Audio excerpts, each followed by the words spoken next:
Charles Murray, as does, of all people, Joseph Rogan. That's true, but also I think even one of the more shocking ones, I guess it's not super shocking if you know how like the anti-theists operated always, is what's his face? Was it Dawkins that said that he is culturally Christian? Dawkins, who said he's actually culturally Christian. Anyway, let's do this. Let's do the Tom Nicholas video. Jesus saves! Jesus saves! It's the 4th of October 2025, and a group of a few dozen religious activists have marched into Soho, the centre of London's nightlife, wearing outfits. Someone called you, chatter, someone called you an MSN homepage surfer, and it's kind of true. This is like getting all of your news from Yahoo News, you know what I mean? I'm a Yahoo News content aggregator enjoyer, you know? That's where I get my news from. Haven't we watched this before, Unc? No, we haven't watched this before because it's from 6 days ago.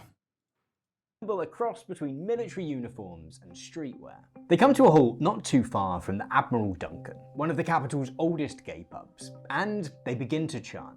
Jesus saves! All of which is immediately undercut in their own video by this guy, who deploys the classic British response to seeing odd behaviour in public, which is to pull a funny face. The activists are members of the King's Army, which describes itself as a non-denominational evangelism movement. King's Army is an evangelistic army. Oh my God, the LARP needs to stop, brother. What what level of LARP are we on right now? That is crazy. Bro, this looks like a Red Alert cutscene. They got the Proud Boys over in England. This is unironically lamer than even the Proud Boys, which I didn't even think was possible. I did not think that it was possible to be even more lame than the Proud Boys. Army, a coalition of Christians from all walks of life, locking arms together in unity under the banner of our King, to advance the gospel, raising the stand darkness. Wait, there's no way they got the CRT lines themselves, right? Like, oh, not CRT in the way that we know it now, but like the OG television lines. Like that's got to be added by that had to be added by Tom, right? There's no way that they added it themselves. As we plunder hell to populate heaven. Which all sounds very grand. In practice, it ends up looking like a cross between the Cub Scouts and if Baz Luhrmann did Henry V. We're mobilizing a joint task force made up of every denomination, the audio age, levels are crazy, social class, race, and color to play their part in this holy salvation war. A month later, the King's Army's self-appointed Field Marshal, Scott McNamara, gave an interview to the evangelical magazine Premier Christianity about the demonstration. There, he expressed shock that some people in the secular press and on social media had interpreted the stunt as homophobic. "We don't get caught up in politics," was his carefully chosen line. And look, perhaps their choice of location... I'm apolitical, bro. You know, yeah. It's like people who are like, you know who was the maximum apolitical guy? Adolf Hitler. What do you mean? He's just a guy who wanted to make his country great, dude. It's just no politics. He's just the apolitical guy. He hated politics, okay? And the maximum apolitical position is to just be in support of that guy, obviously. Was merely unfortunate. Perhaps their description of Soho as London's sex district in the caption to the video of the chanting that they uploaded to Facebook was made entirely without judgment.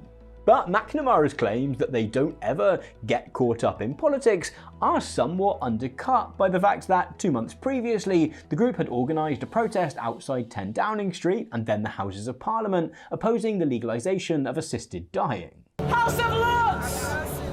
Hear the word of the Lord! Which, like, I know people's definitions of what does and doesn't count as political vary, but staging a demonstration outside of Parliament demanding that a specific piece of legislation not be passed kind of feels like a slam dunk.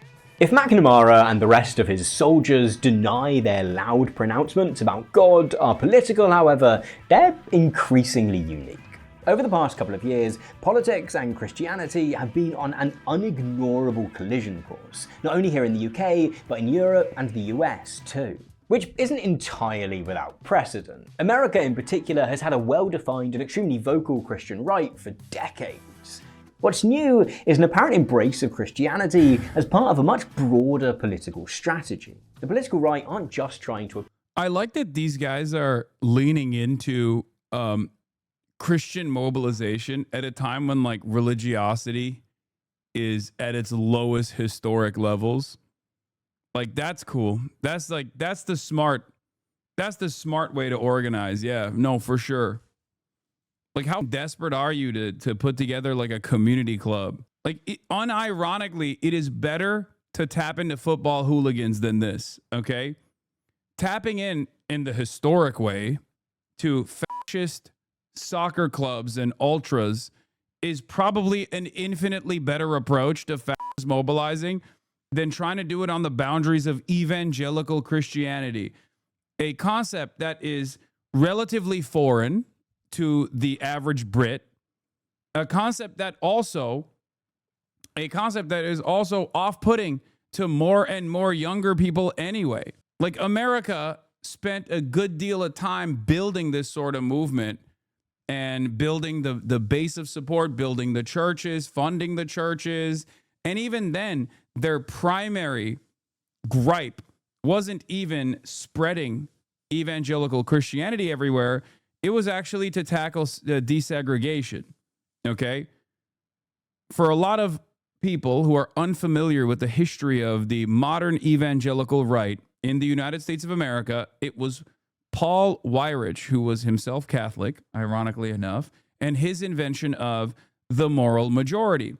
Paul Weyrich, who was Catholic, realized that at the time of desegregation, that instead of saying that you just did not want, your white children to go to school with black children, a very successful method of organizing in polite society was actually around the boundaries of religious freedom. Okay?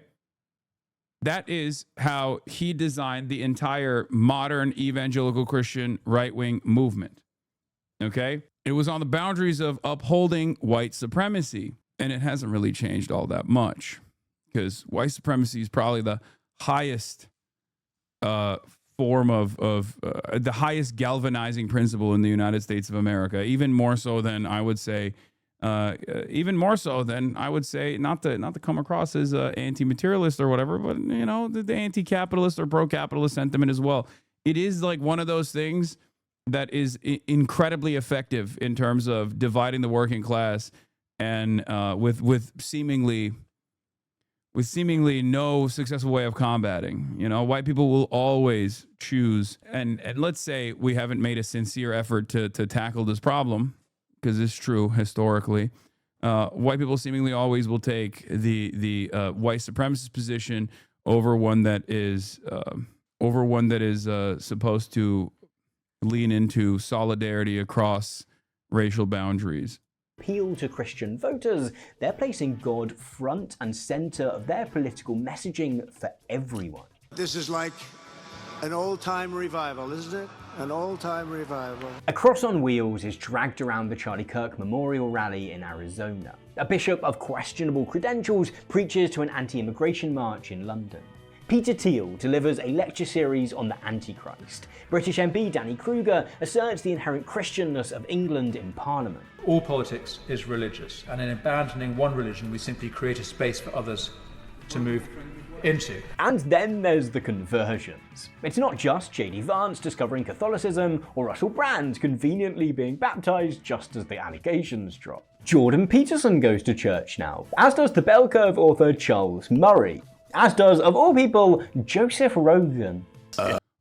That's true, but also I think even one of the more shocking ones, I guess it's not super shocking if you know how like the anti-theists operated always, is what's his face?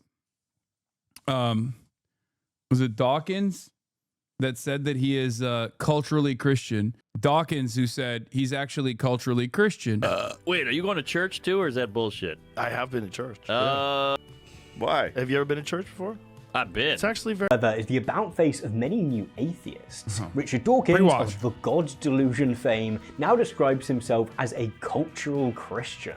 Insofar as Christianity can be seen as a bulwark against Islam, I think it's... Yeah, this is basically the boneless chicken tenders of anti-theism, okay?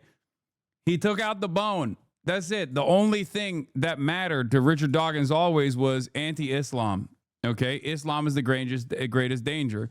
That's precisely the reason why so many of these fucking anti-theists, these, Reddit atheists that were so formative in unlocking the atheist conscience of so many young Westerners at a time, all the way from Sam Harris to Dawkins.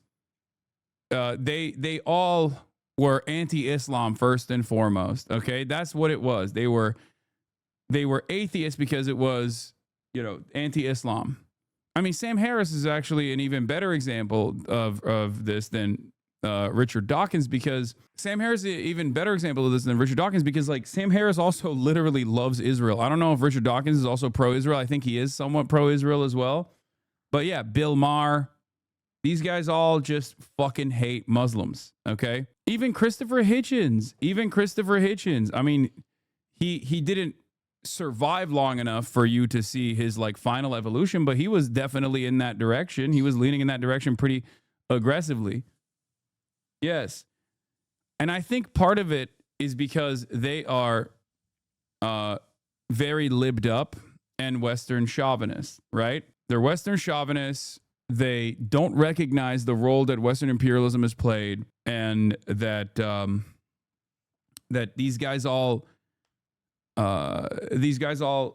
will come across like they hate all religion equally, and yet most of their enmity is directed towards Muslims, especially at a time when, this was very favorable for brain-breaking liberals, successfully converting them into loyal servants of empire, saying, I'm an atheist, that's why I hate all religion, and that's why we have to do the war on terror. Yeah, during Iraq and Afghanistan, these guys played a really, really important role in getting a bunch of liberals who otherwise fancy themselves to be progressive to become loyal servants of empire, major advocates for imperialism in the region. A very good thing. Commentators have suggested that at its most virulent, we might be experiencing a rise of Christian nationalism. Christian nationalism. White Christian nationalism. The phrase Christian nationalism gets thrown around a lot these days. But I think that's a bit of a misread.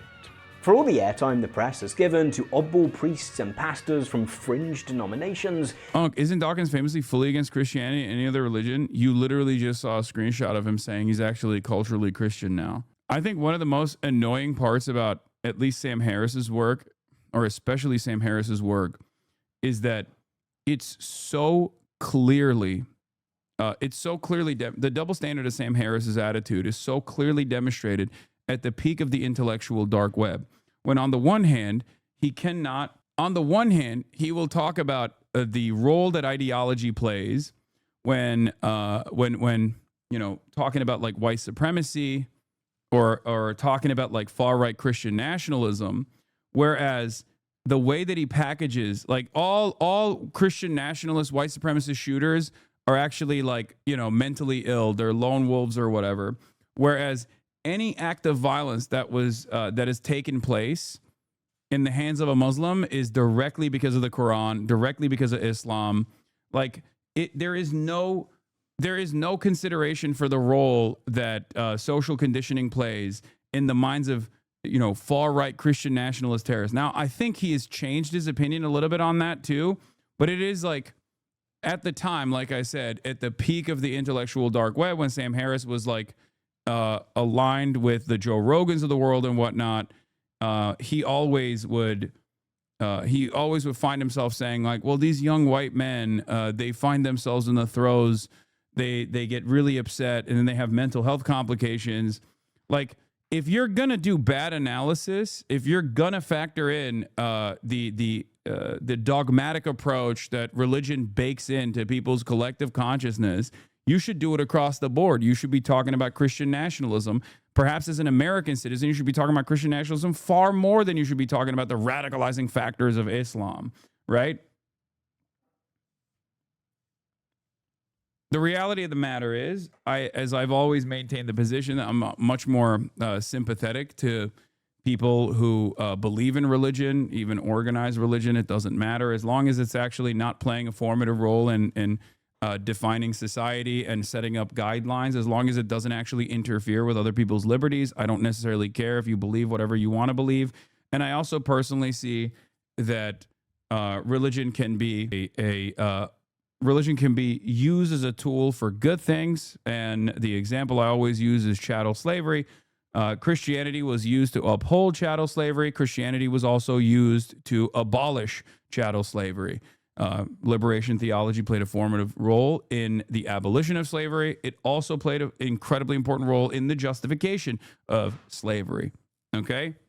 So that's what it is. Just like any other ideological, just like any other ideology, obviously it's a little bit scarier because it's dogmatic, it's dogma, it's unquestionable, it's uncompromising. But just like any other form of ideology, you can use it for good or for evil. Okay? There's good lessons in there. It's a social organizing tool. There's good lessons in there. There's bad lessons in there. Obviously, a big part of the reason why we constantly rip on Christians is because they self-describe themselves as enjoyers of Christianity, and then that's the reason why we say there's no love like Christian hate, right? Because more often than not, the expression of Christianity in modern American society is the prosperity gospel, or white evangelicals being rabidly hateful towards minorities and people that don't look like them, while claiming there's no hate like Christian love. I said it wrong. There's no hate like Christian love, right? White nationalists masquerading as atheists and advocates for minorities oppressed by religion serve to antagonize religious people to get more insural because they feel the hatred that Western societies have for them. Anyway, let's the continue. reality is that whatever apparently Bible-inspired policies conservatives might be pursuing are the least important and interesting part of any of this. And while the apparent rise of so-called Christian nationalism is surely worrying, there's every chance that conservatives' current decision to cling to the cross is not the sign of political strength, but of political weakness. Look at this photograph. This is a snap of JD. Look at this It was taken in the photograph. Cotswolds in the west of England while the Vice President was visiting the UK this August. In particular, it was taken at a barbecue that he threw. And that this is the only publicly available photo of that barbecue is unfortunate. Because the other guy Calling atheists, Reddit atheists is fucking stupid. I know. The number one, this community is like 70% atheist. This community is like 70% atheist and agnostic, and they fucking lose their minds anytime I say anything about militant anti-theism. They just lose their fucking minds. They feel like I'm oppressing them in the same way that their homophobic parents did or something. Like it's so close and personal. For the 70% in this fucking community, be chill. You behave like fucking vegans, okay? Like not the cool vegans, but the annoying vegans. One of the few subjects I disagree with you. Religion is cancer. Much of the atheism in Europe originates from anti-religious sentiment caused by centuries of abuse from the Catholic Church, way before the present anti-Islam sentiment. It's the most like Reddit approach to understanding the world.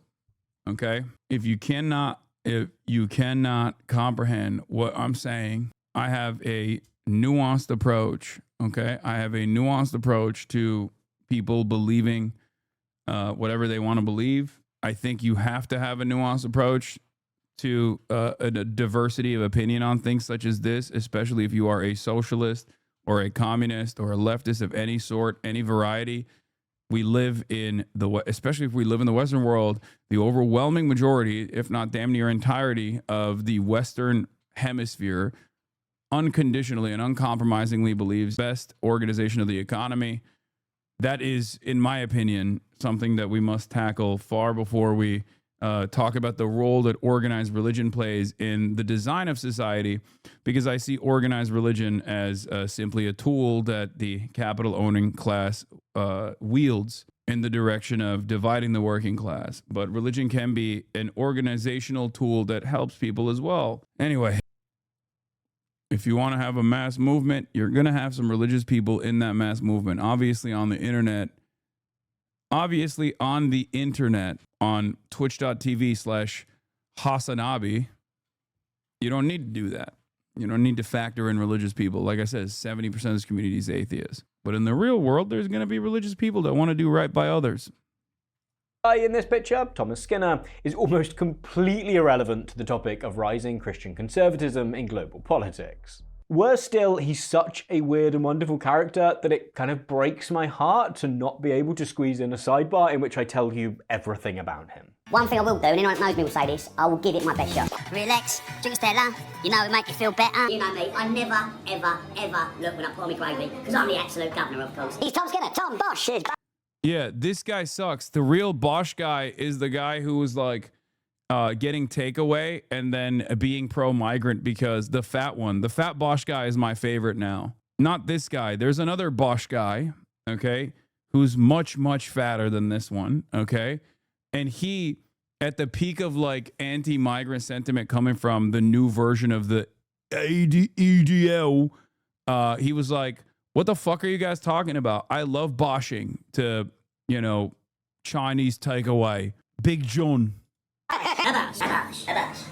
Stay strong, Tom. Vance's trip to the UK wasn't an official one. He was here with his family as a private citizen on holiday.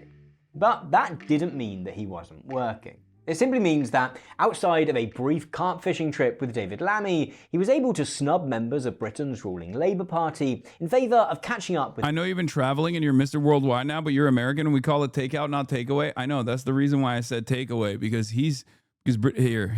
I've just posted a lot of videos of me from back in the day, having fun, having a laugh. And you know what? It's hit me now, looking back. I was struggling quite a bit mentally with money worries, with work worries, a lot of stress. So I hid a lot of it up by being outward going and funny and doing things like that. And when I look back now, I realised that I was in quite a bad place. But I didn't let anybody know. I didn't let anybody share what I was going through. And I just want to put it out there. If you've got problems, if you've got money worries, stress, strains, share it with people around you. A problem shared is a problem halved, and that is the truthful. And I look back now and I look at them. Okay, where's the one where he talks about people shitting on immigrants, though? I started eating then as well, a bit too much. And it's all... Someone said, pretty sure this is Maya's toad. Yeah, Georgie. Fucking hell. It's Georgie. Because I was suffering inside and suffering in silence. Don't suffer in silence. Bosh. This is past thumb phrenology. This is a big toe status. Yeah, he's fucking dope, though. He's woke because he's tried so much Chinese takeaway that it basically made him pro-migrant, okay? He's like, oh, I enjoyed this so much. I enjoy this more than anything else, right? If it wasn't for the Asians, we'd be eating fucking jelly deals all day. No spice bags. No Chinese takeaway. Just mushy peas all day. I do fancy a bit of a proper Sunday roast every now and again. But I love me some fucking takeaway. Yeah. I love my country. I'm a proud Englishman. And when you see the flags going up, I can see why people are doing it, because a lot of institutions around the country won't put up the flags. So people are sort of taking it amongst themselves. And it's normal people that are doing it. But every now and again, it blows over. You get the isolated incident, which isn't good, it is upsetting. So did you see a picture of a Chinese takeaway in York saying, go home? Yeah, I saw that on... He's so... No, I'm telling you, his understanding of the world, of migration patterns, of being kind to one another, entirely stems from Chinese takeaway. It's not even a joke. Like, this is literally where he was like, I'm woke now because these people have given me so much joy in my life. Online, and I think the lady had been running it for 15 years. She's lived here, she's worked hard. And I'm associated with Chinese takeaways, but I would have felt the same whether it had been an Indian, Caribbean, Mexican, Greek, Turkish. You know, people that are working here shouldn't be targeted like that. No one should be targeted like that. And it just sort of hit a nerve. And I'm going up to York in a couple of weeks. I'm going to go into the takeaway and give them a bit of custom. It's so sick. I'm sorry. He is the fucking man, dude. Yeah, this is the one outside the Chinese takeaway spot. Right, we were at Dragon House in York faced. I said when I was in York I was going to come give him a bit of custom. I want nothing against anyone putting flags up. I'm patriotic myself. But when it overspills into hatred towards people that have worked here for a long time, that's when it's wrong. So we're going to go in and give him a big bosh. Follow us in, Charlotte. Look at this. Proper old school. Proper old school. Now we're not going to have a big order because I already had Chinese today, believe it or not. Hello, can I order some chicken balls, please? Yes, please. That's Big John. Could I have prawn crackers?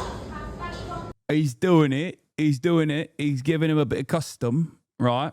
Fucking hell. And have you big got dry spare ribs? Yeah. And a portion of dry spare ribs. That's all I want tonight, please. I'm British and I thought this was satire. No, dude. This guy literally was like upset that people were shitting on his Chinese takeaway spots, yeah? He realized like he looks like he would be the day in the life of a proper Brexit geezer type of dude. Like, come on. He looks like he'd be at the EDL rally, right? But unlike many who go to those fucking rallies, and then do curry afterwards, this man at least understood that like his curry is under threat. He needs it. Thank you very much. Thank you for coming. Fair bosh. Yeah, look, get him on, look. Look, this lady here, look. Bosh. Thank you very much. Dragon House, York. Bosh. Wait, this is the guy that pissed off the bruv right on Twitter recently? I remember the Brit chuds were calling him a race traitor at eating at foreign food places. Yeah, they also eat at foreign food places as well. The irony is they just like still want to fucking kick out every migrant. It's England, man. You can't eat any food if you don't eat at. It's like living in Los Angeles and hating Mexicans, okay, and being like, I'm never gonna eat at an establishment where Mexicans are working in the kitchen. Okay, good luck. You starve then. Okay, I guess die. You know, the fuck do you mean? It's ridiculous. Yeah, beans on toast only, lad. Fellow travellers on the political right. The most important of these meetings, to my mind, was this barbecue. Because alongside Skinner, Vance had invited two further guests with a little more political and intellectual. Flag shagging by day, tikka masala by night. Fucking hell. Wait. I have wrote a speech. The first is Danny Kruger, a former Conservative MP who has since defected to Nigel Farage's Reform Party. The Conservative Party is over. Over as a national party. Over as the principal opposition to the left. In perhaps the funniest case of British nepotism I've come across, he's also the son of Prue Leith from the Great British Bake Off. Quite often I need 2 holes so that I can squirt. The final guest that we know about was James Orr. Orr is an associate professor in the Faculty of Divinity at the University of Cambridge, and was recently appointed as a senior advisor to the Reform Party. However, has been as something of a mentor to JD Vance during his transformation from Trump explainer and critic to aspiring Trump successor. Politico has described him as Vance's English philosopher king, while Vance himself has apparently called him his British Sherpa. Orr, for his part, has played down this relationship, framing it instead as a journey of mutual intellectual growth. I think that wildly overstates my influence on Senator Vance. If anything, he has been a mentor to me. We've had wonderful conversations over the years about politics, political philosophy, faith, religion. Senator Vance and I have a sort of kind of camaraderie on trying to work out what the new right should look like in the 21st century. That question of what the new right should... The concept of a Catholic convert hanging out with like the OG anti-Catholics is not lost on me as they try to build an American-style evangelical Christian movement in England. Again, what the fuck is happening? It's like an Ouroboros. And I guess, and you already know, the uniting principle is fascist white supremacy. That's it. That's it. It doesn't make any sense. All of the historic struggles and all of the historic enmity that has existed in these places are utterly irrelevant when it comes down to attacking black and brown people. Like the new defining principle of the fascist The organizational tool of the international fascist movement is just white nationalism. They'll take anybody and everybody. Look like is key. It's the beating heart not only of J.D. Vance's relationship with Orr, but of all of these conversations surrounding conservatism and Christianity. Because while it might be the case that the far right has rarely been stronger, Vance and Orr recognise that both the MAGA movement in the US and the ever-ascendant Reform Party in the UK have a problem. Or a couple of problems, actually. The first is that both are cults of personality. There's a reason that Steve Bannon won't shut up about Trump running for a third term as president. Trump is MAGA. There remains hope among the top brass that the baton might be passed to J.D. Vance or Marco Rubio, but it's far from certain that Trump's coalition would survive that handover. I would love to do it. I have my best numbers ever. It's very terrible. The Reform Party is much the same when it comes to Nigel Farage. A 2024 YouGov poll asked voters what they thought of Lee Anderson, easily the party's second most recognisable MP, and over half of respondents didn't know enough about him. Farage and Trump certainly have strong cults of personality, but neither is scandal-free, and I dread to think what their cholesterol levels are. There's a very real danger that, should anything happen to them, the whole project's just unravel. Have you heard about the Epstein thing that's going on here? I have. You have? What do you think about it? The second problem is that the success of the right over the past decade or so has been almost exclusively built around being against stuff. What James Orr calls the new right is anti-immigration, it's anti-high taxes, it's anti-free trade, it's anti-welfare spending, it's anti-woke, it's often anti-vaccine. All of that is clear. But if I was to ask you to name something that these movements stand for, you'd probably struggle to name much beyond some vague sense of national pride. All of this is fine in opposition. But as Trump learned from his first stint in office, it's less good when you get into power and find that, while your coalition might have been united in what they don't like, they're divided beyond belief in what they do. James Orr has set himself the task of solving this ideological emptiness and giving clearer shape to the movement. Not sure quite what to call it. It's not really conservative. It's not really liberal. I suppose it's stitched together by a sense that there is an emerging worldview that is very hostile to some of the kind of foundational assumptions that liberals, conservatives, and indeed I think old school socialists share. More than just sharing this mission of steering the right towards deeper meaning, Orr, Vance, and Kruger also share a creed. They are all practicing Christians. More than this, they're all Christian converts. In fact, even Thomas Skinner now tweets semi-regularly about going to church, despite previously having had a somewhat different take. There's like a tweet from like 2019. It's like, hey lads, anyone got any good excuses for not going to church with my wife this morning? Which is just like such a... Christian converts are a running theme throughout this attempt to mainstream Christian conservatism. Which isn't something that I say to imply that all such conversions are insincere, although clearly they can. Either way, there's a reason that people talk about the zeal of the convert. Polling shows us that converts tend to be more observant, more enthusiastic. What the hell does Bosch mean? I don't know. It's like a rallying cry for fucking... Kaya, get out of there. Kaya, nope, not that side. Nope. Pick up your 10-ton dog now. I will die. I can't even fucking move, dude. Yeah, Bush is like boom, boom, boom, boom, like 5 big booms, that type of shit. And more certain of their faith than those who were born into a given religion. Is in the English cases version of of Vance, Blammo? Sure. Orr, and Kruger, this zeal is perhaps amplified by the fact that all adopted theologies which supported rather than challenged their pre-existing secular experience of the world. Orr and Kruger both come from money and were educated at elite boarding schools. Both then found their way to conservative evangelicalism. Orr found his religious feet at Holy Trinity Brompton, an American-style evangelical church which has accepted millions of pounds worth of donations from GB News owner Paul Marshall, who, because of British nepotism, is also the dad of the ex-bassist from Mumford & Sons. What? So it was the middle of wokeness, and you had bought a book online. Yeah, so I bought a book. What was the book? It was Unmasked by Andy No, who's a conservative. Why is it that like all of these guys are directly related to some other like famous person? It doesn't make any It's just crazy. Journalist whose beat is Antifa and the BLM riots. Even if it was Mein Kampf. I was thinking about this a lot.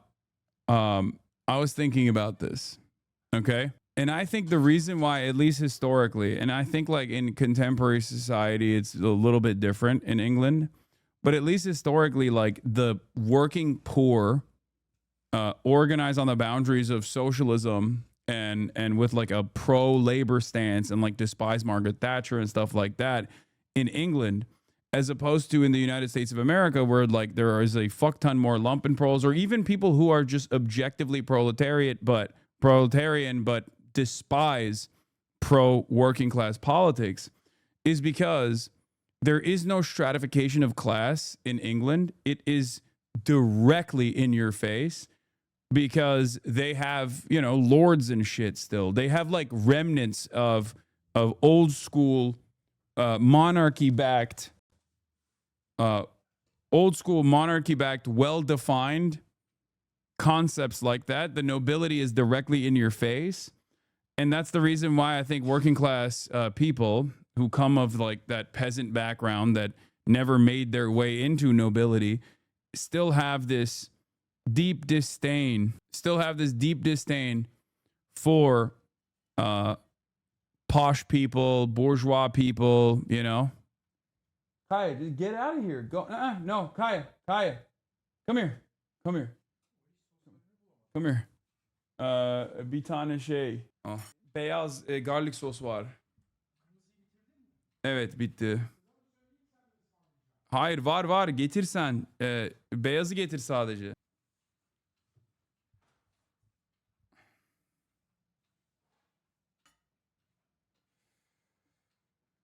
Class mobility isn't possible in the UK the way it is in America. Even if you succeed, you're still lower class. Hard for Americans to understand. Wait, fuck. The fuck? Class mobility doesn't exist in America either. So it's actually my point. Class mobility is a lie, but Americans are more, Americans believe in it because there is no, tamam, burada, tamam, onları istemiyorum. Peki. Class mobility doesn't exist in America, and it doesn't exist in the UK. But American propaganda around class mobility is far better, and there's far more social investment in the notion of class mobility in the United States of America because of the lack of well-defined, old school, like well-established forms of nobility. Americans have never had like, you know, lordships and shit like that, titles with land and everything else. That's the point I'm making. I think that's the reason why British people still have like disdain for, you know, or at least did for the longest time. Like our right-wing Hicks, or our Hicks, our working class Hicks, are incredibly reactionary. And sure, in recent years, I think like the British working class have also moved in that direction. But in the past, like the right-wing base was still solidly, even if not socially woke, was still solidly pro-labor. Our right wing is not pro-labor. They're anti-labor. They fancy themselves to be fucking small business owners one day that will dominate the working class, when that's not the case, right? It's your right to buy a book. J.D. Vance experienced his flash of divine light on the road to becoming a Republican candidate, and just so happened to stumble into a school of thought known as Catholic integralism, which, like some Republican voters, believes that society should be organized according to certain aspects of conservative Christian doctrine. Like many figures are dead certain that everyone else would benefit from similarly embracing Jesus Christ as their Lord and Savior too. In fact, these three plotters and many others on the political right have seemingly come to the conclusion that a certain form of right-wing Christianity might not only be good for converting souls to Christ, but also for converting voters to conservatism. Yeah, so it looks different in this section because we're filming this on a different day, and even weirder, it's going to go back to looking how it did earlier in a minute because we forgot to film a section. So I guess we need to talk about Christian nationalism, which is a phrase that you might have heard a lot lately as a way of describing the new Christianized politics of the right. And we could spend a bunch of time doing the classic video essay thing of tracking this ideology and its history and how it differs from country to country, but we're going to make do with the lightest of overviews. Partly because when it comes down to it, I'm not convinced nationalism is as important a part of this story as we're led to believe. And secondly, because it's just not that hard of a concept to get your head around. At its broadest, Christian nationalism is a belief and practice which, as Encyclopedia Britannica puts it, seeks to create or maintain a legal fusion of Christian religion with a nation's character. An American Christian nationalist is someone that believes America is a Christian nation and the government ought to keep it that way. Like many belief systems, there's a spectrum to this. On the most liberal end of the scale, we have the reasonably a given country, be that the US, the UK, or wherever else, has been shaped in some way by Christianity.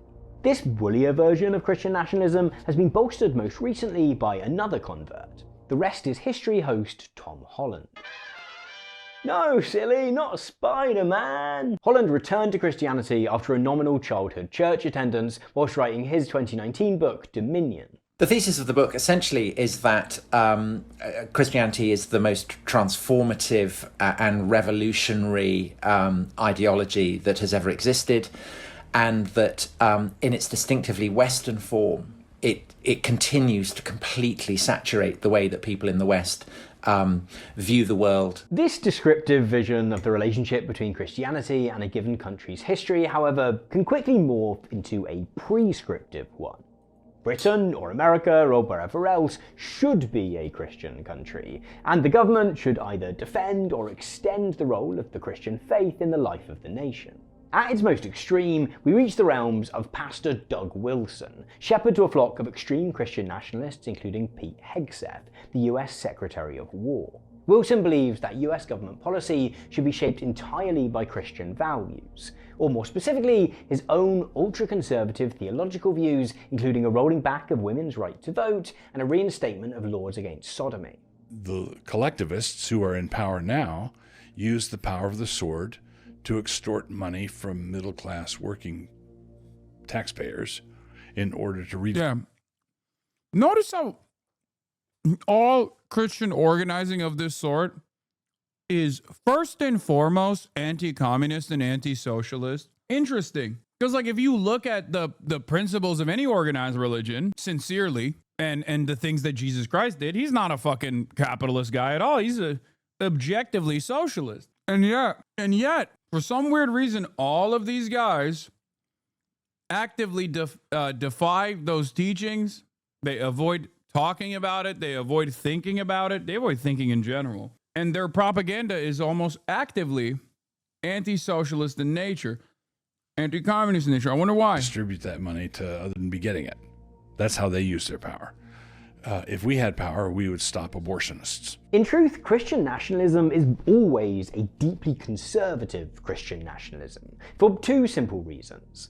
The first is that the nationalism part of the equation just tends to be anathema to liberal Christians, who tend to celebrate coexistence with other religions rather than wanting to win some clash of creeds. The idea of pursuing a politics which actively excludes non-Christians and non-Christian perspectives is likely to horrify. The second is that any Christian nationalist is always going to be driven by the aspects of their theology which explicitly differ from mainstream secular politics. If you're a pro-choice, LGBT-supporting, feminist Christian, there's a vibrant enough current which is supportive of those things within secular politics that you don't necessarily need to channel it through your faith. Christian nationalists almost always attempt to frame their desire to reshape their country's politics around the Bible as a return to some pre-existing state rather than some novel revolution. American Christian nationalists, for example, claim that despite the First Amendment's ironclad ban on the establishment, that America was still founded as a Christian country. Remember that we were a collection of states and colonies, and you need to read the state constitutions before anything else. 9 out of 13 of the original states required you to be a Bible-believing Christian to serve in government at the time of the founding. 13 out of 13 required a declaration of faith. 9 out of 13 required you to be a Protestant. Aspiring theocrats in the UK can rejoice in the fact that they're already one step closer to their goal. England already has an official state religion in the Church of England, with bishops in Parliament and 26% of primary schools being affiliated with the church. Because the Church of England is not some private club, just another eccentric denomination. The Church is the chaplain to the nation, and through the parish system, in which every square inch of England has its local church and its local priest, we are all members, we all belong. Even if you never set foot in your church from one year to the next, even if you don't believe in its teachings, it is your church, and you are its member. Although massive L for conservative Christians lately, as the Church of England is currently preparing to install its first ever female Archbishop of Canterbury. No! Settle in as we make sense of the downfall of the United Kingdom and the obliteration of the Church of England through a biblical lens. To get too caught up in how true these claims to some national Christian continuity are, however, I don't mean to pretend that hardcore Christian nationalists like Doug Wilson don't exist, nor that we overlook the various attempts to erode the wall between church and state which are currently ongoing in the US. But these attempts don't entirely feel novel. So here it is in all its glory, the offending Ten Commandments monument. It's in... Jesus was not anti-capitalist. Capitalism didn't exist. Wow, what an incredible statement, chatter. I know, but if you look at his actions, do you think Jesus was more pro-business or pro-everyday people? Did he fucking cure the lepers for free out of the kindness of his heart? Or do you think he cured them because they were actually offering him insurance premiums? Surrounding grounds of the Capitol. What really feels new is the combination of Christianity and Joe Rogan. I have been to church. Conservatives are clearly trying to do something new with Christianity. They're trying to use it as a means to extend their coalition. And that attempt to mainstream Christian conservatism, to me, is far more interesting. But why on earth do they think that God might be a winning strategy? To understand the recent increase in religious rhetoric among the right, you have to understand that many Christians across the political spectrum are currently under the impression that there is an ongoing resurgence of Christianity in the West. The roster of high-profile conservatives who have recently converted, they believe, has been accompanied by a new wave of young people who are also finding God. There is a real revival of religious conviction in our culture, not just our culture, but across the West. It's a real thing. We can officially say that now. It's a narrative which seems pretty plausible if, like me, you spent a month researching a video. Bible lovers, when they're faced with the fucking quote, a rich man has a harder time getting through the gates of heaven than a camel through the eye of the needle, will very quickly turn around and be like, they didn't mean it. They didn't mean that shit, bro. That's different. It's because a rich man is Sigma Grindset, and they were actually talking about, yeah, needles used to be real big. Camels used to be real small, actually. Or even if it was difficult for a camel to get through the eye of the needle, virtually impossible, they're basically saying rich men are doing Sigma Grindset anyway, so they're grinding their way into heaven, to the gates of heaven. On contemporary Christian politics, and now have a TikTok feed peppered with videos of trendy young converts going to church or to Christian music festivals. When we were worshiping earlier in the tent, I felt like God said so clearly, you are not waiting for a revival. You are living in it now. The secular press have also gobbled up this tale. I've seen several packages from mainstream news outlets amplifying this idea that going to church is becoming cool again. We've come to try and put faces to the figures that suggest more and more young people are turning to religion. When combined with all this chatter about Christian nationalism, the overall effect is to suggest that Christianity is getting both more radical and more popular. In fact, the notion that Christianity is experiencing this big revival works in some ways to legitimize the spike in politicians and political commentators talking about God. They're simply responding to a popular demand. You know, I've recently become a Christian. That don't mean you have to become a Christian. I mean, it's working for me pretty well. I feel an incredible relief. And yet, this much reported Christian revival isn't quite what it seems. The biggest spike in stories about this supposed resurgence in the UK came in April 2025, following the publication of polling by the Bible Society, which claimed to have discovered something astounding. Church attendance. As recently as 2018, just 4% of 18 to 24-year-olds both described themselves as Christian and went to church at least once a month. Just 6 years later, that number had shot up to 16%. There was a similar jump among 25 to 34-year-olds too. And this trend appeared particularly strong among young men. 21% of British men between the ages of 18 and 24 are apparently now both. Don't worry, they'll get fucking bored of it quick. Reddit has failed us? Yeah, the r/atheist, where are you now? Not enough huz coming to church? Unc, I came here because I thought there would be some huz, but they're all chopped. Going to church to pick up the huz. Christian and attending church at least once a month. That's more than 1 in 5. The Bible Society wrapped all this data up in a 46-page report which they titled The Quiet Revival, which soon became a buzzword in Christian media. That the Bible Society described this revival as quiet, however, is fitting, because every other piece of hard data we have points in precisely the opposite direction. This revival seems to be so quiet as to maybe be non-existent. See, the Bible Society data was what's called self-reported. It relied simply on asking people whether and how often they go to church and trusting their answers, which is pretty normal for polling, but this was kind of unnecessary. The largest Christian denominations in the UK actually collect their own data on church attendance, and they take the somewhat more robust approach of asking vicars or church wardens to how many people are in the room on a given Sunday. When the Church of England published its annual attendance report this October, it noted that whilst attendance was recovering from an understandable dip during COVID, the long-term trajectory of decline simply hasn't been stopped. Ken Eames, the report's author, wrote in no uncertain terms that by almost every measure in almost every diocese, Church of England attendance and participation was still significantly lower in 2024 than in 2018. Data from the Catholic Church is less detailed, but... Wait a minute, you mean to tell me that many people self-report and self-identify as Christian, but never actually take it to the degree where they attend church? Another shocking revelation for me, a guy who hasn't been around for a very long time. So all these guys are just fucking phony? What? What's next? You're gonna tell me that their performance of Christianity almost entirely is set around the boundaries of shitting on women and like OnlyFans girls, things like that? What's next? You're gonna tell me that the fucking kick streamers that keep talking about how much they love God are actually satanic in nature? Similarly shows a drop in attendance from 702,000 in 2019 to just over 575,000 in 2024. Writing in the academic magazine The Conversation, David Voas further highlights that the Quiet Revival poll findings are contrary to plenty of other polling on the same issue which has been undertaken during this period. It also seems fair to suggest that if 1 in 5 young attenders, that would likely be a phenomenon it would have been impossible not to have noticed. And they're self-identifying as a Christian versus church attendance is not 1-to-1. You're absolutely correct, except it turns out that these guys were lying about going to church. That's the difference. It wasn't that when self-reported, people greatly overemphasized their church attendance. That's what this shows. Do you see what I mean?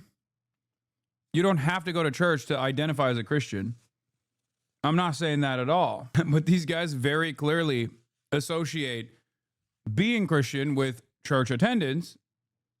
Therefore, they find the need to lie to whatever the Bible group that was conducting this poll. Not even God can get Gen Z to go outside, man. Shaking my head. Yeah. Just aren't stampedes of young lads marching down the street at 8:45 a.m. each. This pointed to several reasons the poll might have been flawed. He highlighted in particular that respondents to YouGov polls of this type are both self-selecting and are paid for their responses. This can open up the possibility of people just trying to crack through responses rather than giving accurate information.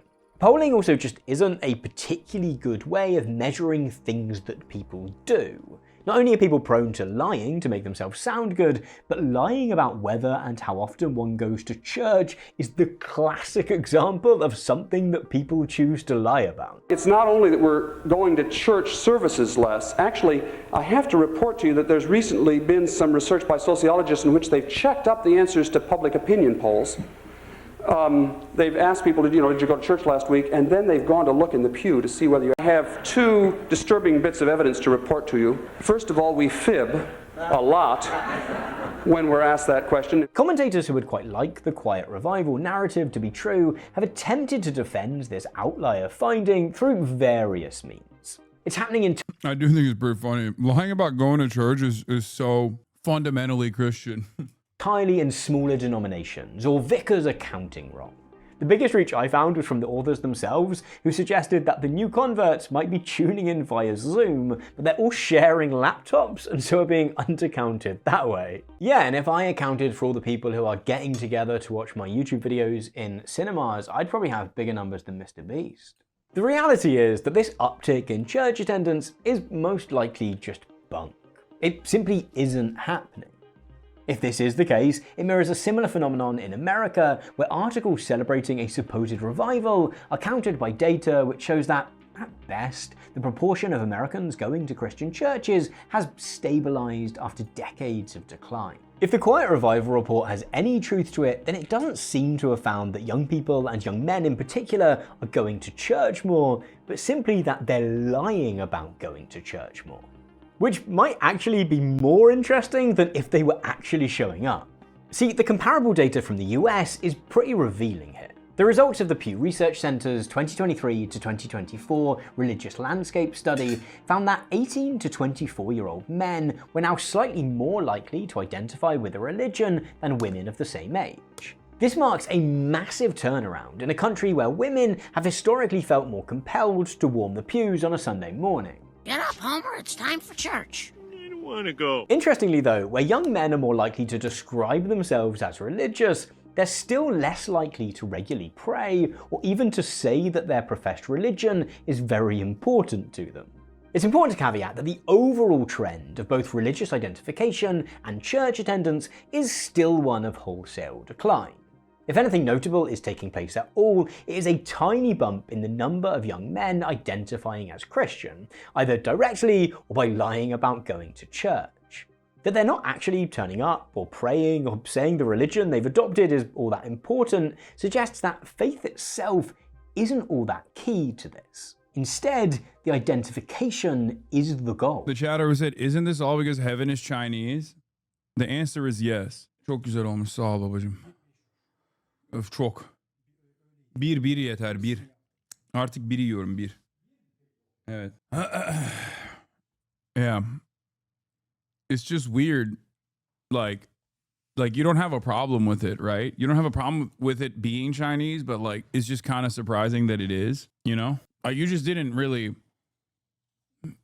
think that it would be Chinese, but it is. In fact, more than simply debunking the part of the Christian nationalist narrative which suggests that an advocacy for religiously informed policymaking is a response to a quiet revival in their faith of choice, all of this actually reveals a lot about why conservatives have become so obsessed with God in the first place. When faced with footage of tracksuit-wearing evangelical Christians marching into Soho, or photos of J.D. Vance talking with members of the Reform Party, it can be easy to frame British Christian conservatism as an imported offshoot of the American Christian right. The charismatic, low-church evangelicalism of some of these recent displays, after all, shares far more with American megachurch culture than it does with traditional high-church Toryism. Hello, I'm Geraldine. Believe you're expecting me. No, I'm expecting our new vicar. Unless, of course, you are the new vicar and they've landed us with a woman. Some sort of insane joke. Finally got a clip from the Vicar of Dibley into a video. Wait till I get started on the episode where she has to eat all the Christmas dinners, which I mention all the time. This isn't entirely inaccurate. King's Army Field Marshal Scott McNamara lives in Orlando, Florida. And holy— Oh my God. I'm sorry. Have some fucking decency.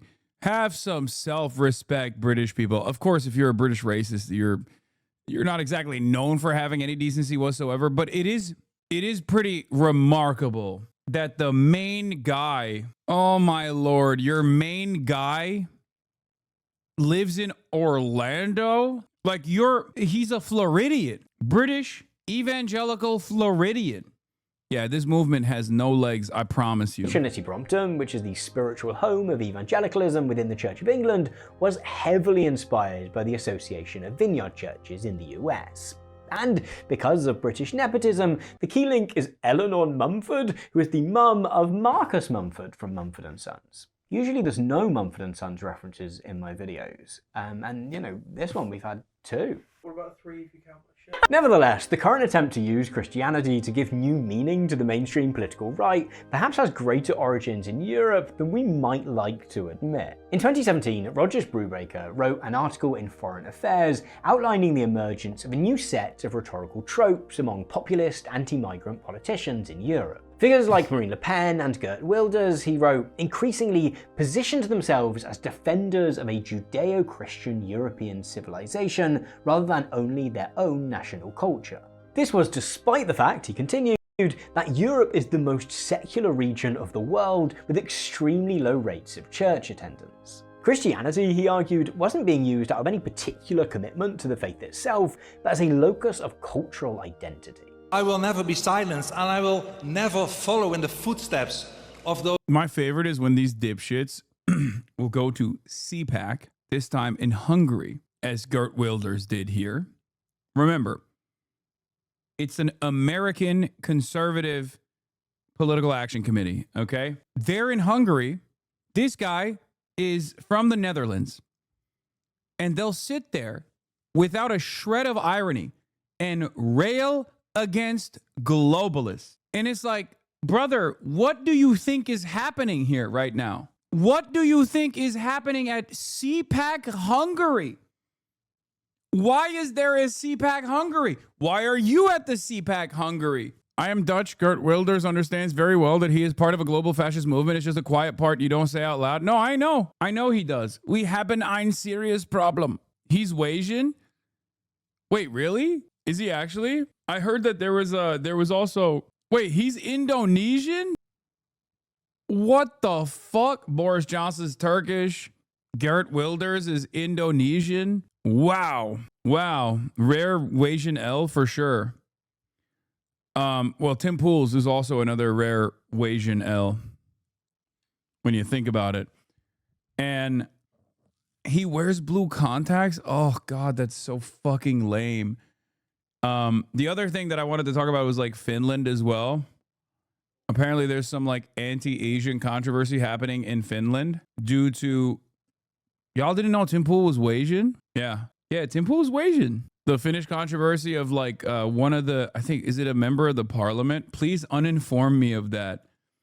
Oh, dude, the fucking Finnish, where is it? I gotta show you this shit. It's fucking nuts. So Miss Finland loses her crown due to anti-Chinese racism scandal. Fucked up my tabs a little bit. And then there was the reigning Miss Finland, Sarah Zavche, I don't know how to fucking say that, has lost their title and crown due to a racism scandal the organizers of the beauty pageant announced. They said at a press conference on Thursday that they accepted no form of racism or discriminatory behavior and apologized for the incident in a statement. Tara Lehtonen, who finished in second place in the competition, has already been chosen as the new Miss Finland. I promise to carry this title with pride and deep respect, the woman from Helsinki pledged on social media. Dzavcha was crowned as Miss Finland in September. According to the broadcaster YLE, she recently faced a backlash on social media after a questionable photo of her appeared on an online platform. Okay. In the photo, the young woman is seen pulling her eyes with her fingers. She accompanied it with a caption that something like going to eat with a Chinese person. It was like this is it. But it doesn't end there. This is like fucking middle school racism, by the way. It's crazy that you, like, after a certain point in your life, you cannot demonstrate this kind of racism, okay? Like 13, give or take, is the last time I would say, like, it's obviously always inappropriate, but like past the point of like 12, what the fuck are you doing? You know what I mean? I'm Asian and I find that funny. Last time I've seen that was in grade school. In America, you can do it till 27. Yeah, in America, you can do whatever the fuck you want. America's, insanely racist. Is she Valentina Gomez running for Texas? Yes. It's also extra funny because the Finnish population is basically like the Asians of Europe. Okay?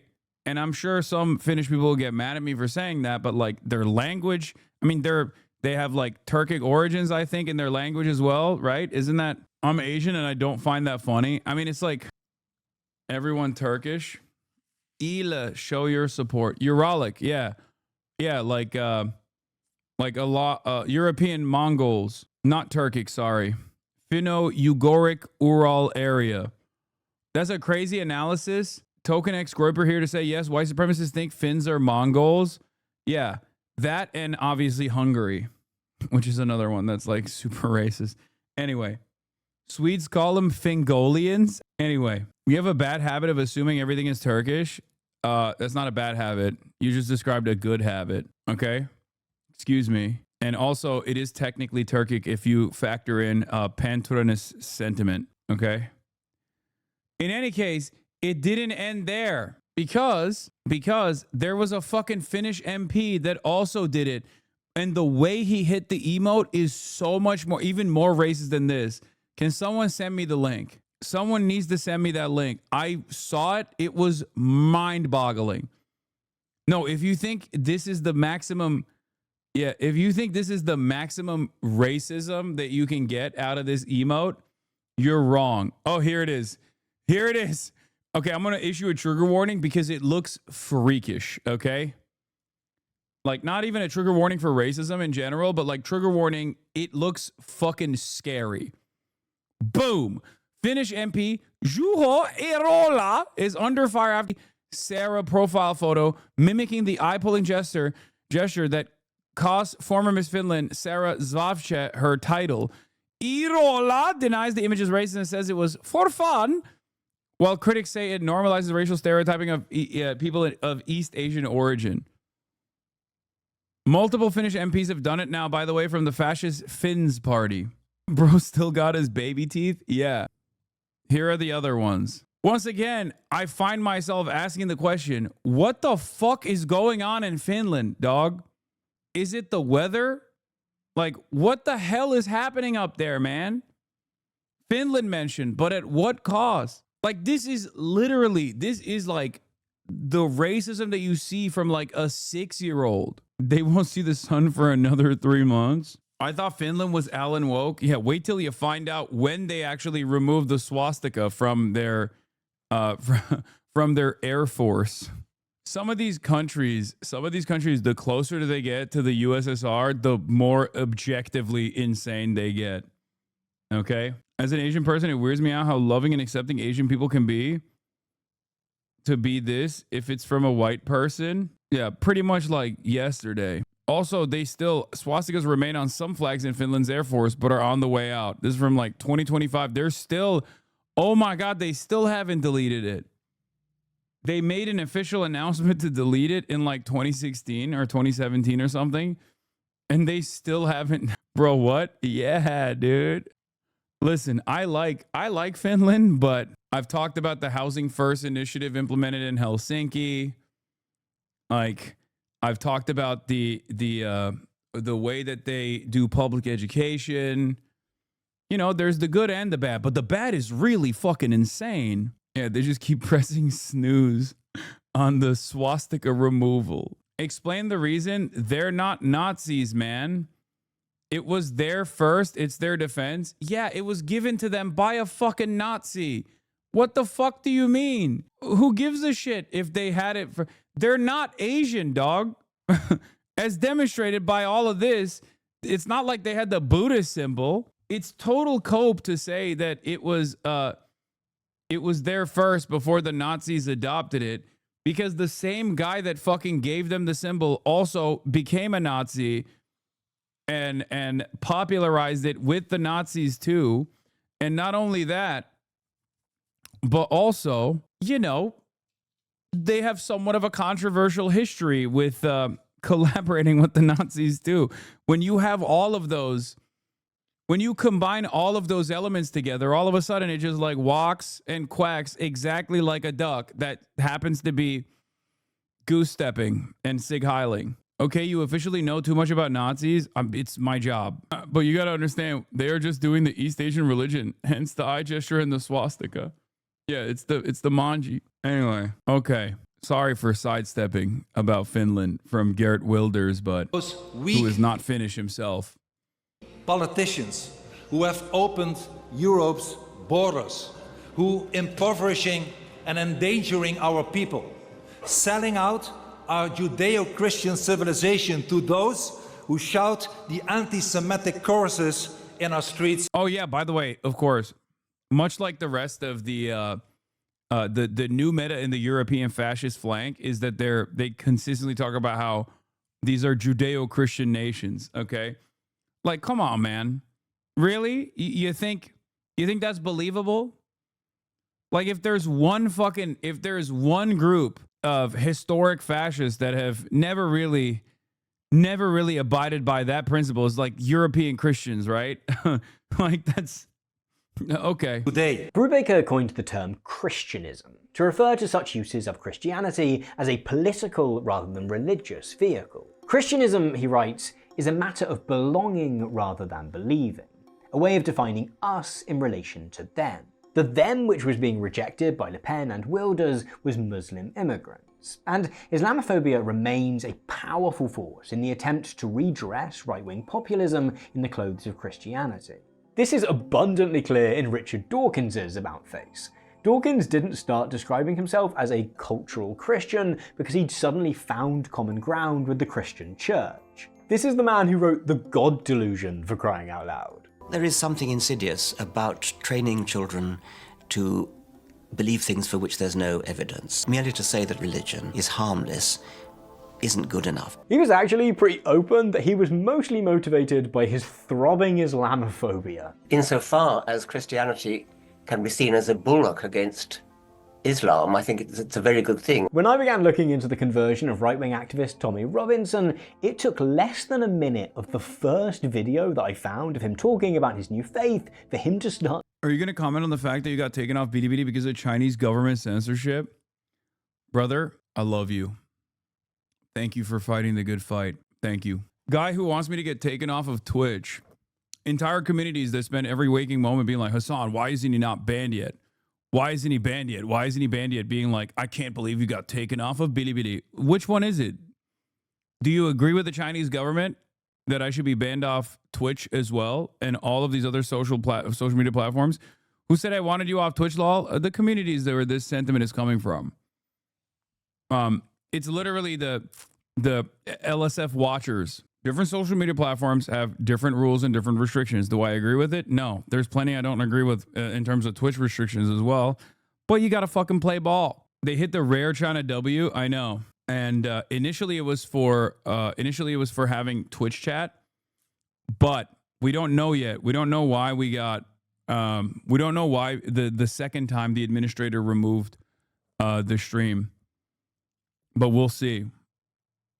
I'm still waiting for updates from the BDBD team. Not that I give a shit. I think it was because it was most likely because I was on Twitter, and it's seen as a way to a way to circumvent like a platform wide terms of service violation, which is to show other social media platforms. Brother, I'm a fan of you, and I did not know that your haters are genuinely sick in the head, obsessed. It's fucking scary. I know, we're not gonna get into it. We know you want that China clout. It's okay. To admit, no, I don't give a shit about the China clout necessarily.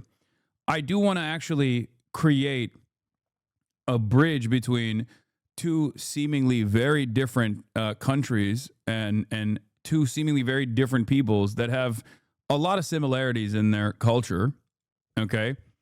And also, just like every other fucking country, there is plenty to look at in the Chinese form of governance that we could take notes from. Ironically enough, the American government seems to only be invested in the hypothetical and oftentimes far-fetched things that they claim the Chinese government is doing and implementing those things here sincerely instead of, doing rural development, infrastructure initiatives, rapid urbanization, greatly improving people's lives and living standards. We're not doing any of that stuff. Why is that a bad thing or hypocritical anyways? It's literally his job to attract as many people as possible. Exactly. Wait, what does China and the US have common culturally? I think a proclivity towards consumerism is one of them. Car reliant infrastructure that also in China is accompanied by robust public transit, but still car reliant infrastructure for sure. Chinese people are very social. In a similar way that I think Americans are as well, like very loud and very social. And then, of course, last but not least, I saw this on Twitter, so I can't even take credit for it, but an interest in using toxic chemicals. What was it? An interest in using toxic chemicals to deal with like very very minute problems. I forget where it was. It was on, I saw a tweet about it. Yeah. It was a guy in America spraying his rocks with glue because he didn't want pebbles to fly away. But that was in America. Is that a euphemism? No. Complaining about Muslims. When I also, watched, yeah, my channel it on was Bilibili is still there. I didn't get banned. Paris Olympics and the opening ceremony was satanic. And it was a total... Oh, yeah, here it is. Americans and Chinese are spiritually brothers in many ways, but especially because they both absolutely love using horrifyingly toxic chemicals and flimsy construction in the name of minor inconvenience. This is one of my favorite takes I've seen. This isn't like tofu dregs or anything like that, but this is definitely something that you see like uneven and substandard building initiatives is something that I did see in China quite a bit. And it did remind me of America also quite a bit. Yeah, no, it's just... Same job, France. 15 minutes. U.S. Still stuck with concrete trucks. The problem with concrete isn't strength. It's slow, heavy, messy, and cumbersome. This bottle? Fast, light, clean, and nearly unbreakable. That's awesome. Nearly unbreakable.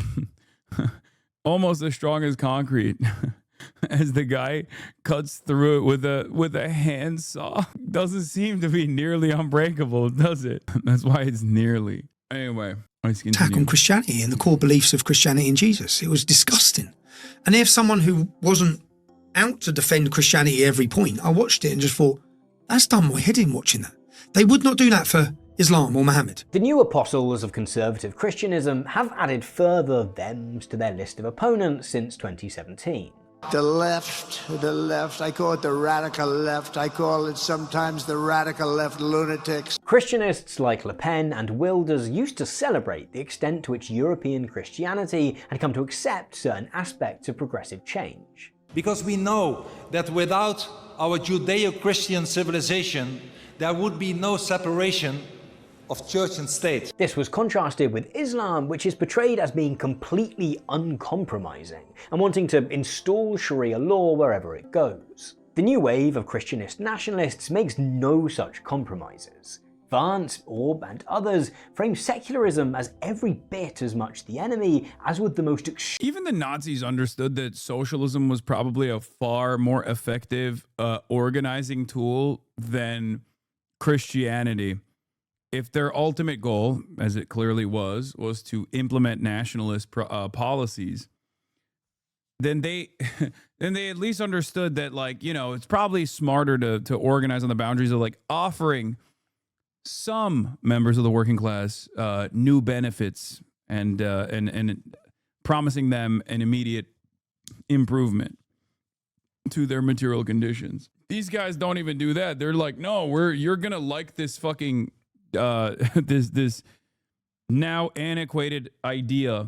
You're gonna be on board with it, even though we are now living in a time when you know, Christianity's on a downtrend across the board. Extreme Islamist imam. You may just be a card-carrying atheist, but you still will recognize that religion is a real phenomenon in human history, and you'll recognize that actually modernity is engaged in a kind of very large, uncontrolled experiment in seeing how we can get on, large societies can function without... I think it was because at the time socialism was popular, no? It was. But at the time, currently, Christianity is not popular. So it's not a great organizational tool, in my opinion, especially if you're putting it at the forefront of your organizing principles. the one thing that all human societies up until, in the scheme of human history, 5 minutes ago, had as central. There's a generous read as merely mourning the loss of religion in the abstract as a means of community and shared meaning. But it remains Christianity in particular which is being mourned. For all these long years, from the time of Alfred to the time of Victoria, it was assumed that a nation was a community of common worship and that our community, this country, worshipped the Christian God. Then in the 20th century, another idea arose, that it is possible for a country to be neutral about God, that the public space, the public square was empty of any metaphysics, that the route to freedom lay through the desert of materialism and individual reason, no hell below us, above us only sky. Furthermore, Christianist nationalism is conservative Christianist nationalism. Liberal Christianity appears in these conversations as an oxymoron. My final claim is progressivism and Christianity are at odds. The result is that the obsession... Yeah. OG fascists saw the utility of social democracy for a select ethno-racial minority to protect capital. Fascists today are trying to replace the social democracy with a religious state. Yeah. And it's also not even hiding that it's like hyper-capitalist. The reason why liberalism is failing is not because of woke. Liberalism is failing because it is first and foremost beholden to defending capitalism. That's the reason why liberalism is failing. So even, not to give the racists like, any sort of propaganda tips here. But the reality of the matter is, the reason why I genuinely believe these kinds of initiatives will be abject failures is because they do not even try to make it seem as though they are trying to redesign society in a way that benefits the working class. At a time when people are desperate for an alternative that benefits the working class. Because they realize that capitalism does not benefit the working class. Even though our education in the West is utterly devoid of any sort of socialist alternative being brought up, unless you go to like college and maybe take like advanced courses, you're rarely ever going to hear a socialist perspective unless you tune into twitch.tv/HasanAbi at times. Or, I don't know, you had like very cool parents and you read some books that other people can't even purchase. But ultimately, it's a very rare thing. And even then, people recognize that the current situation, untenable. It doesn't work. And with the UK or the US or wherever else being a Christian nation becomes a roundabout way of declaring Open that country Presence, to thank be you for a conservative sponsoring the nation. PBS, To Piker not be a Broadcasting Service, with conservative 25 is to be in some gifted way subs. other, an enemy within. The threat that I worry the most about vis-a-vis Europe is not Russia, it's not China, it's not any other external actor. And what I worry about is the threat from within, the retreat of Europe from some of its most fundamental values, values shared with the United States of America. Political enemies are thus instantaneously transformed into national enemies, enemies of the state. And yet, where proponents of the mainstreaming of Christianism really differ from their European forebears is in the renewed focus part of the equation. Conservatives clearly see Christianity as having the potential to give new energy to their movement. Finding some common mythos might serve as a coagulant to a movement which is hyper-prone to splits and defections. I'll be resigning from office with my last day being January 5th, 2026. My woke queen. And I look forward to seeing many of you again sometime in the future. Now, you sort of fell out with Reform UK. I think it was back in early March, towards the end of February, that kind of thing. And one of the problems... Well, I think correctly, they fell out with me. The vague suspicion of power which defines the populist right at present might be replaced with something which looks a bit more like an actual ideology. Two recent events which took place this December, one on either side of the Atlantic, demonstrated the potential of this conservative turn to God. The first was the Unite the Kingdom rally, London's largest far-right rally in decades and decades. In a manner which is actually quite rare for the British far-right, Christianity was inescapable. With every culture, or more or less every culture, a religion is attached to it. With our British culture, it's Christianity. Yeah, it's really funny because they'll be like they'll start this conversation by being like, Islam is not working in the UK, in it, right? Islam is not compatible with British culture. They're far too regressive, yeah? And then you ask them what their worldview looks like how they would redesign society, and it's literally what they suspect the average Muslim believes, which the average Muslim doesn't believe those things, by the way. But they, what they think the average, fundamentalist Muslim believes, they unironically believe it just has a Christian patina on it. Yeah, Islamic law doesn't work in a fucking UK, lad. Why doesn't it work? They want to fucking dominate the ladies. They want to dominate the women, yeah? Me, I just want my women to be modest and also make sure that they stay in the fucking kitchen, yeah? Fucking hell. We are a Christian country. We want to do we don't want to do Islamic style regression. We want to do Christian style regression. We adhere to Christian values, principles, and morals. People talk about our culture being Christian. They've forgotten that we are constitutionally Christian. What do you think these flags represent? They represent various saints of our country. They are Christian flags. Yeah. Yeah, do you see a crescent on it? No. I fucking don't. No crescent on the flag, yeah? That's bad. That's fucking bad. Whereas putting saints on the flag is good. Demonstrations of Christianity. National anthem is a Christian hymn. They have attacked the family. They've attacked Christianity. They've opened the borders. What a lot of the woke stuff is, it's actually super racist. It's super sexist, and it's it's anti-religion, but only anti-Christian. Why only anti-Christian? That's unfair. A week later, a service in Glendale, Arizona. With a lineup dominated by members of the Trump administration, this was perhaps the clearest template yet of how this Christian nationalist fervor might integrate with state power. We will defend this world. We will defend goodness. We will defend light. We will defend virtue. You cannot terrify us. You cannot frighten us. You cannot threaten us. Because we are on the side of goodness. We are on the side of God. One of my favorite Elon Musk moments on Twitter is that he's consistently chirping about declining birth rates in Korea and in Japan as well. And it's like, brother, why do you think that's happening? It's literally because they've designed their society around exactly how you want to make sure America is designed.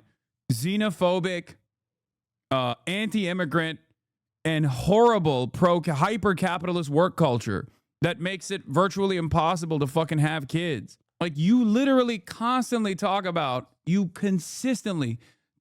declining birth rates in the Western world and how dangerous this is. Meanwhile, you want people to work harder, work them to the fucking bone. You don't want to pay them. They have no disposable income, and they have no free time to even fuck. And on top of that, you don't even want migrants to come into the country, even though you yourself are a fucking migrant. What are people supposed to do? I wonder why these things are happening at such an alarming rate in places like Japan and Korea. I wonder why. So I guess I would just say this gathering and God's presence, God's very obvious presence in this room, the presence of Jesus, is a reminder of what we've known for 2,000 years, which is any attempt to extinguish the light causes it to burn brighter.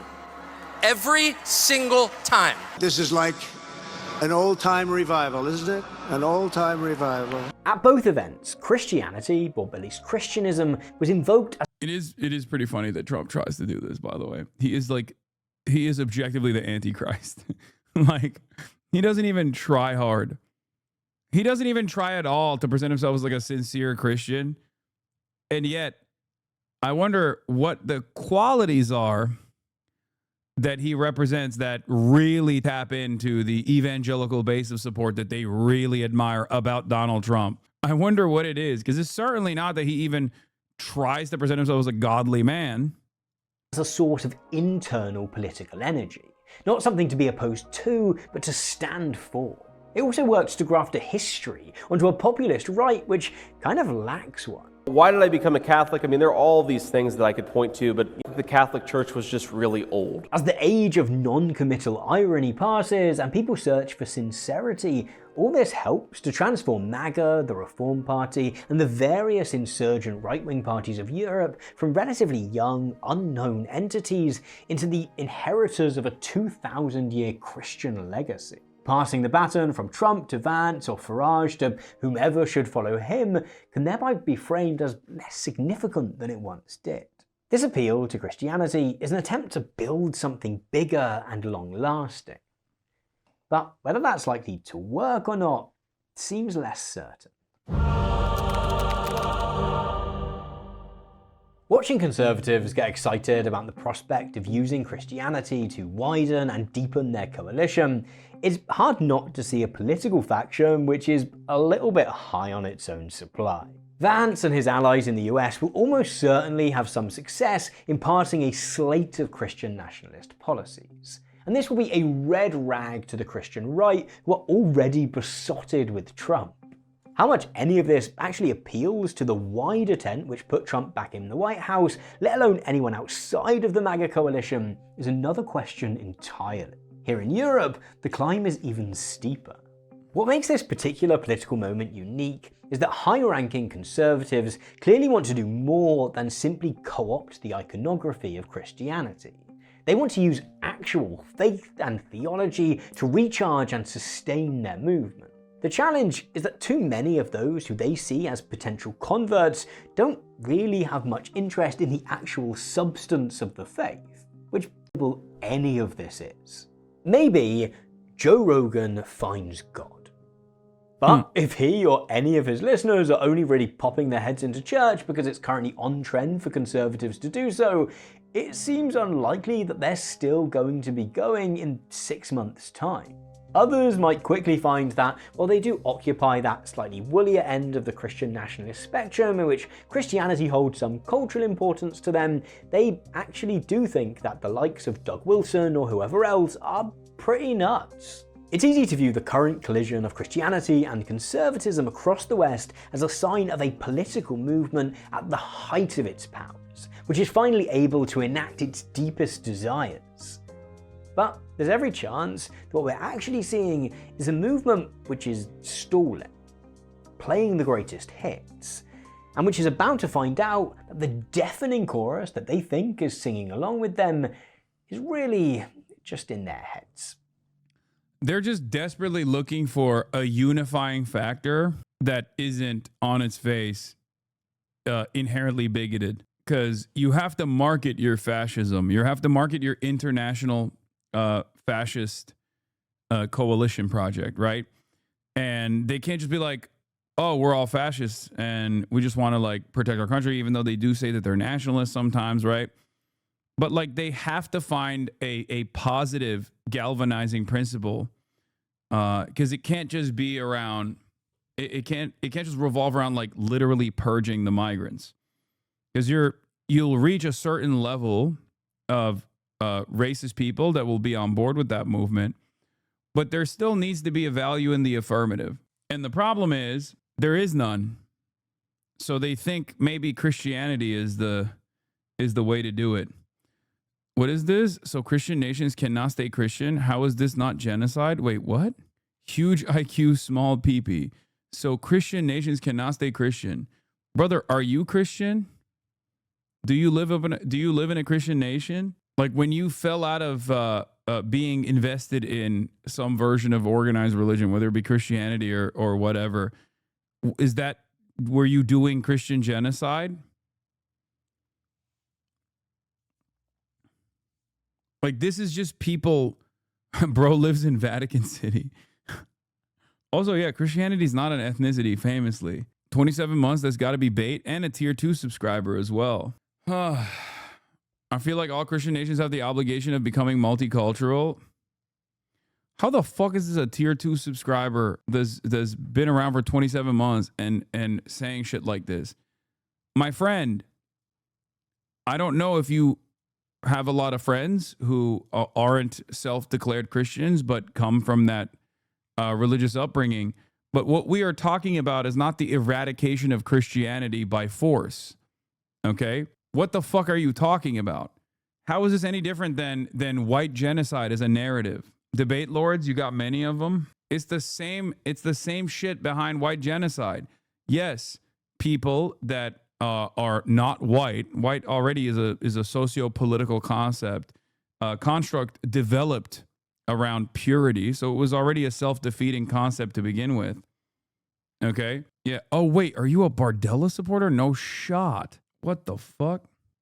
Oh my God. He's talking about 95% of black slaves were sold by black Africans. So chattel slavery was the fault of black people. It's true. Yeah. 100% of black slaves were black, by the way. And almost 100% of the market and the demand came from white people, or what you consider to be white, specifically because whiteness as a socio-political construct was designed around making sure that the human beings that people were raping and selling and enslaving had to have a generational component attached to it. Christianity is the only reason slavery has been abolished. Yeah.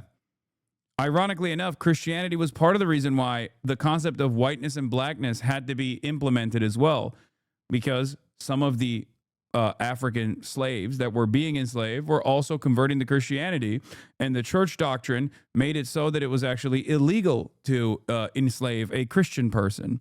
And that was part of the reason why scientific racism took root, as opposed to the previous ways in which racism worked as a part of, like, you know, pillaging the conquered territory. In any case, I feel like we've reached the end point of using Christianity as a uniting value, and you're demonstrating why these guys are actually lying, but seemingly are able to move you in their direction.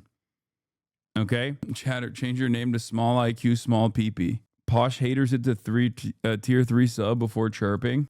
Yeah. Yes, I know it was racist. Well, I mean, do you feel like there is a direct... It's an obligation when you're forcing a single dominant culture down people's throats. It's such an oppression when you see people around you that you don't feel close to. It's such a freedom when you can force people out. Exactly. I mean, that's precisely what this motherfucker is saying here. And it feels rather strange given, you know, given the fact that he was a tier 2 subscriber for 27 months. Do you feel like there is an active anti-Christianization of previously historically Christian nations? Or do you feel like people are just kind of falling out of love with the church, you know, as scientific achievements expand and as people are less reliant to conceptualize things that they're experiencing in nature because science has an answer for it? So people feel less of a need for what they consider to be somewhat repressive form of social organizing, as opposed to secularism, which many of those wonderful historically Christian nations you're talking about have been built around. The answer is it's secularism, and it's not an ever-present threat to Christianity at all. If people want to consider themselves Christian and still believe in Christianity without actually making it everybody else's problem, I have no issue with that. Okay? People are less spiritual, and that's a bad thing. Why? But and full of scandals. The UK is not Christian now. The majority are non-religious, and growing numbers over decades who are non-religious. Exactly. But that's not something that happened because people...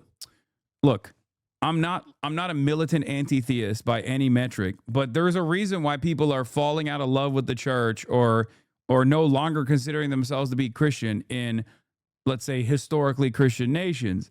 And it has nothing to do with like any sort of anti-Christian genocide. That's not how genocide works. Okay? They're not locking up people. They're not putting people in jail for being Christian and then forcing them to denounce Christianity or killing them for being Christian. Okay? Imagine saying popery like you're in Gangs of New York. I mean, I think this person is French, which is ironic that he's also talking about like the death and destruction of Christianity, because like The French are, at least in Europe, the OG. They are the OG anti-Christian. That is the ultimate, that is the ultimate r/atheism country. So it doesn't make any sense. Anyway. I mean, Chatter is right. All societies and humans yearn from some form of spirituality, or would you disagree? I think it's entirely dependent on where science is. But then again, you're talking to someone who doesn't much care for that kind of thing at all. So I bet the papists did this.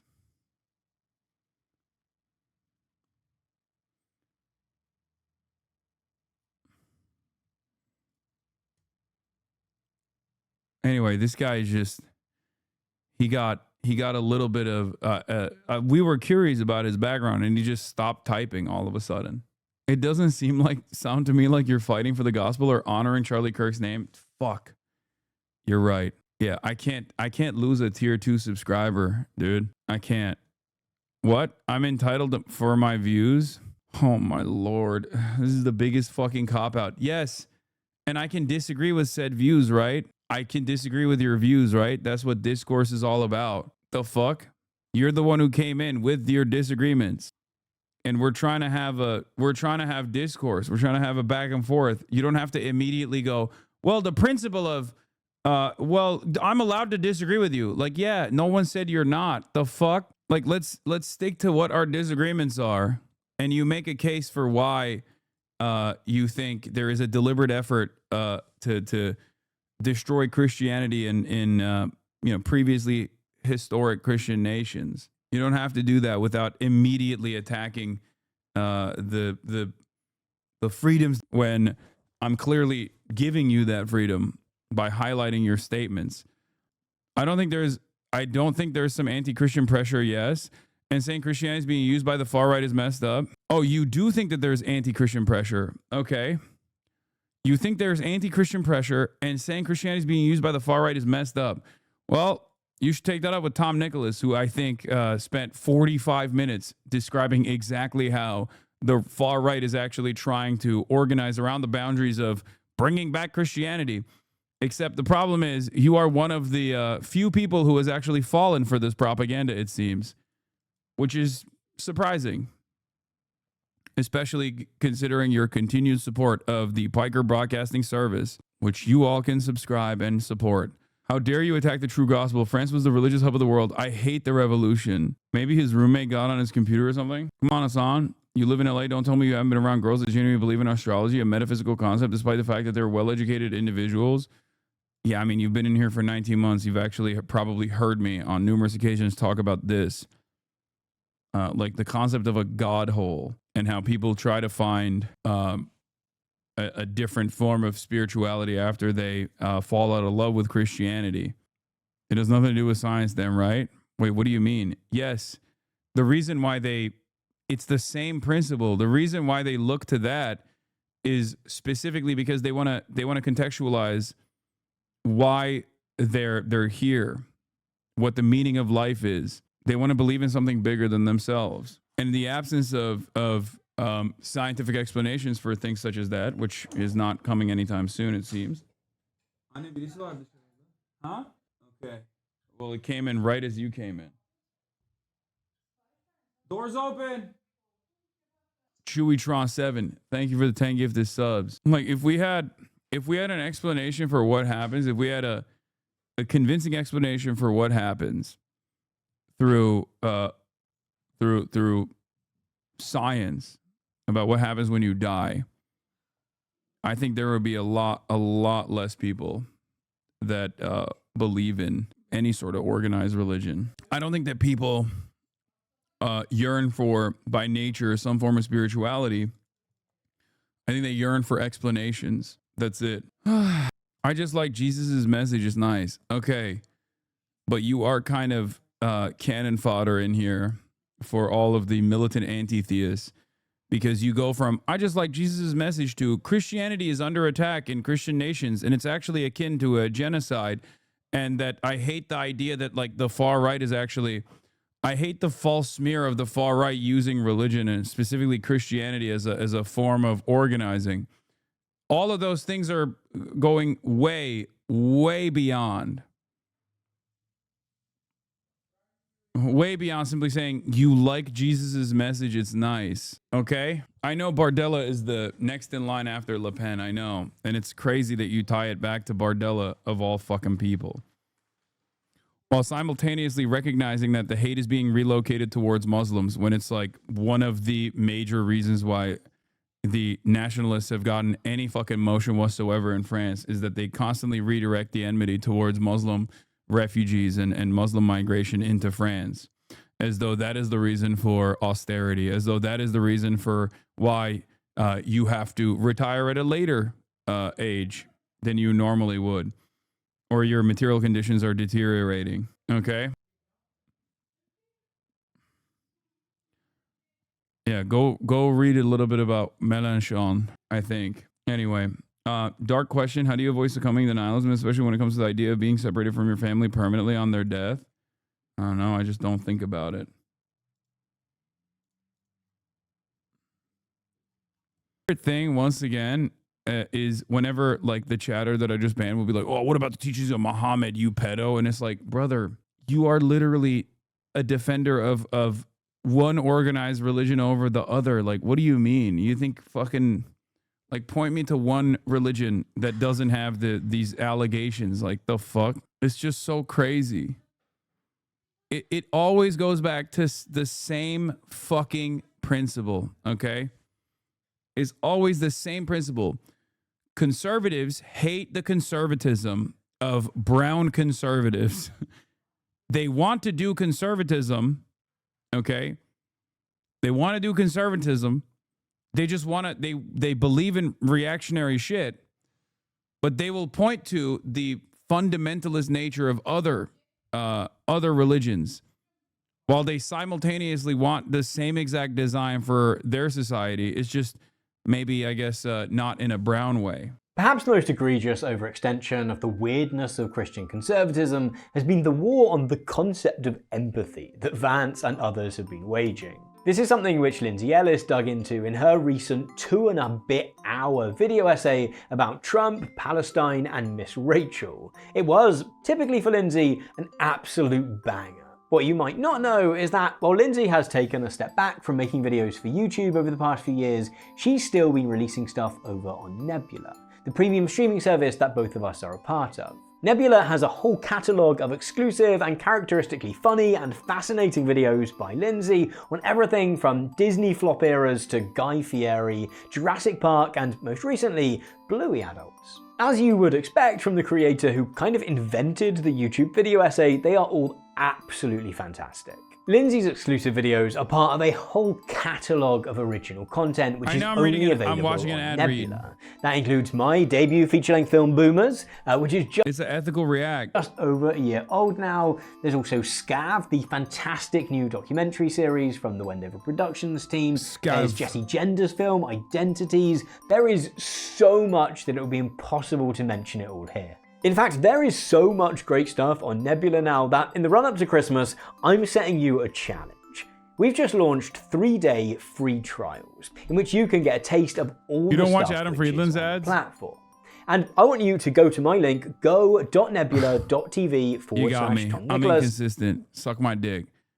Okay? Sign up and do your best to try and watch all of it. I will be amazed if you reach the end of those 3 days and don't find yourself sticking around to watch more. And when you do, you are in luck, because if you sign up using my link go.nebula.tv/Tom Nicholas, you'll get 50% off an annual plan, which brings the cost down to just $3 per month, which is an absolute steal. Alongside being a fantastic package of stuff to watch, signing up to Nebula using my link go.nebula.tv/Tom Nicholas really helps to support my work at a time when making videos for the internet is becoming a little bit harder.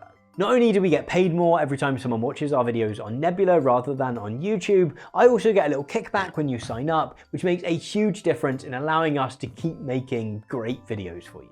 That link again is go.nebula.tv/Tom Nicholas. Thank you so much for watching once again, and I'll see you over on Nebula. All right. Respect to my goat, Tom Nicholas.